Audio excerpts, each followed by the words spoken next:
Alright, I'm going to tie a real easy little fly. It's called Jennifer's Panfish Shrimp.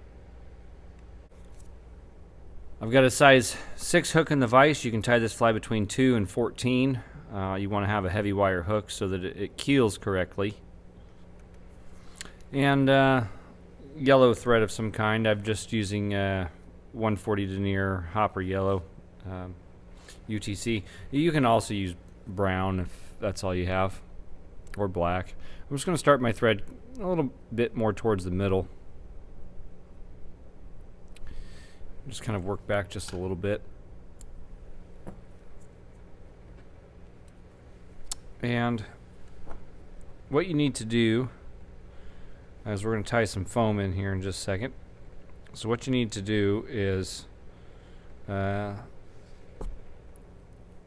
get a pair of monofilament eyes. I just made these ones because I'm out of the pre-made ones. Or you can use glass beads too if you want. And just make sure that when you cut your foam that it fits between the little eyeballs. Alright. And we're just going to, excuse me, we're just going to tie on. I'm going to trim a little point in my foam here. And we're just going to tie this on so that the foam is pretty close to where I started my thread. It didn't have to be perfect. And we're going to work this down to about the barb, or fairly close. And then once we have that, we're going to add the feelers. The feelers are just a pair of badger hen hackles coming off the wing. I find it a little easier to just tie these in one at a time, and we want these to be about the distance of the throat, or from the point to the bend. And if just a side note, if you've got something that you want to see tied, or whatever, feel free to drop a comment below. So you can actually tie these in tandem or at the same time. I just find it's a little easier to tie them in one at a time. You just want to make sure that they have an equal distance coming forward. And what the foam does is act as sort of a prop to make sure that they stay open. And then once you have that and those are in, we're going to start to work these forward, tying it all in and down. And if the stems roll on you, that's okay. It's not a super big deal. It's all going to get dubbed or covered in yarn. We just want to stay a fair way back from the eye of the hook. Just kind of tie this all in, tighten it all down. Alright, wrap forward. Something like that's good. Now I used 40 pound mono to make these eyes. They're a little bit smaller than I'd like, but they'll work. So we're just going to tie these in using a figure 8. You want to try to make sure that you even them up so that the foam comes neatly over the top, kind of like this.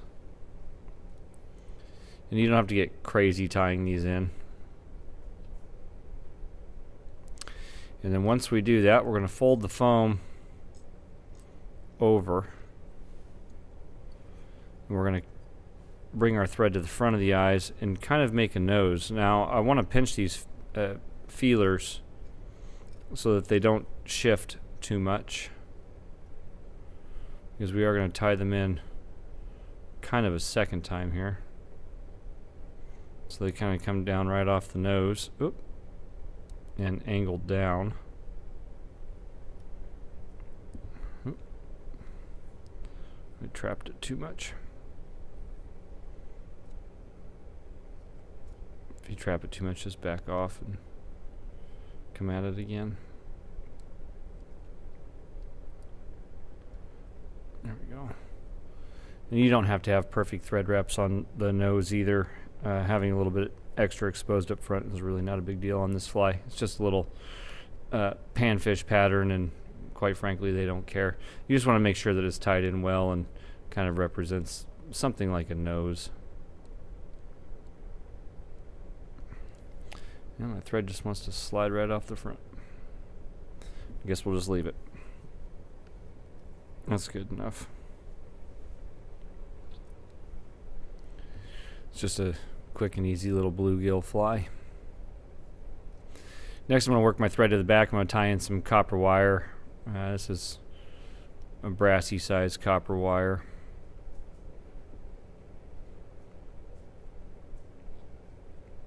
And we're going to take it up to the back side of the eyes.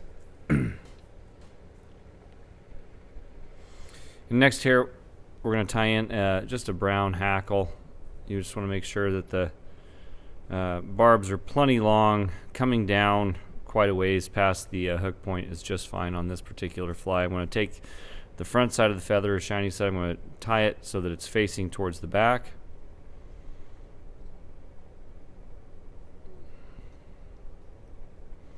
And just tie this in. And bring my thread back forward. Now for the body, I think the original used orange yarn. So if you got some orange yarn or something, that's fine. I'm just going to use some orange dubbing.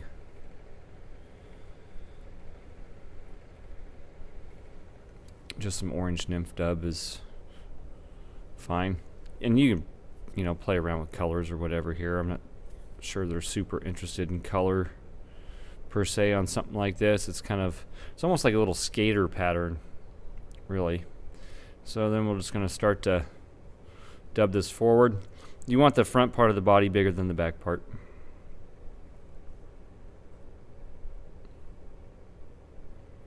So as we bring this down to the back, the body gets a little smaller and smaller and smaller.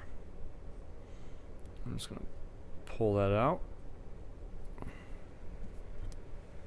That's good. And I can just trim this off. I trim this off on the top side because everything comes in on the top side. Next, we're going to take our hackle. I'm going to put a full turn up front and then just start to wind back. You really only need, I don't know, 4, 3. Well, I guess it depends on the size of the hook because it's got such a wide range here. But 3 to 5 turns.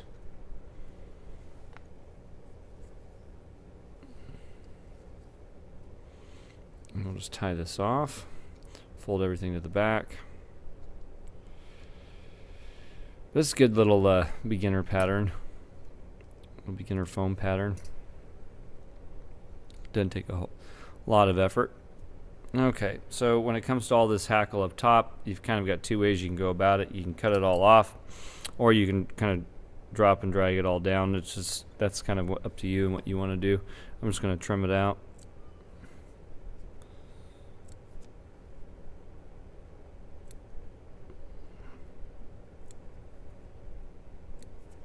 Make sure it's somewhat in the area of what I want. Essentially, you want all this stuff down below. Okay. Next, I'm going to take my foam. I'm just going to pull it over the back. And I'm going to lift up so I can seat it. So I've still got a little bit of room to tie off right there, so I'll just take it up to my dubbing. Place a half dozen turns in there or so. A few more on the front side. I don't like that little fiber there. This isn't one of those flies that needs to be super meticulous. And now I'm going to take my wire and start to rib the fly. Just make sure you go the opposite direction of the way you hackled the fly. You want your bigger turns towards the back. It's kind of scooching off to the side a little bit. And you may need to kind of wiggle it through.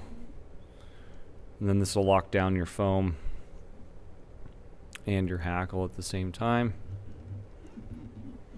And we're just about done there.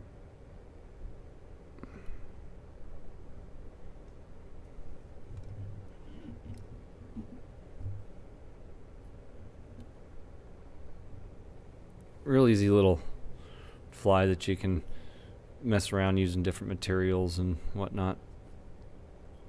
This is just tied fairly close to the original. Now tie that wire off. Pull tight. Break it off. And now I can just whip finish right up on, or right behind the eye. Oop.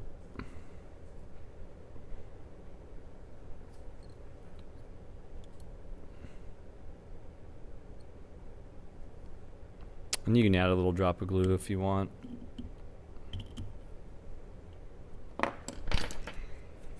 I will, my nail, I just clipped my nail and it shredded my thread on accident. So I'm going to trim that out and glue it. That kind of stuff happens. Not a super big deal. There we go. First I want to trim my tail. You can make a fork tail out of this if you want, or you can just leave it as is. That's totally up to you. If you want to make a fork tail, you'll have to just be very careful and trim it directionally.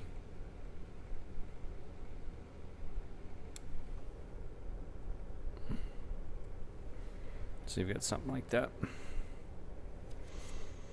And since I shredded my thread with my thumbnail, I'll go ahead and apply some super glue just to make sure the whip finish held. And that's it. That's all there is to this fly. If you like the videos, always appreciate a thumbs up. So like, subscribe, share, and join the conversation. Leave a comment below. Or if you have something else that you'd like to see tied, let me know. Happy tying, everybody. Take care, and we'll see you later.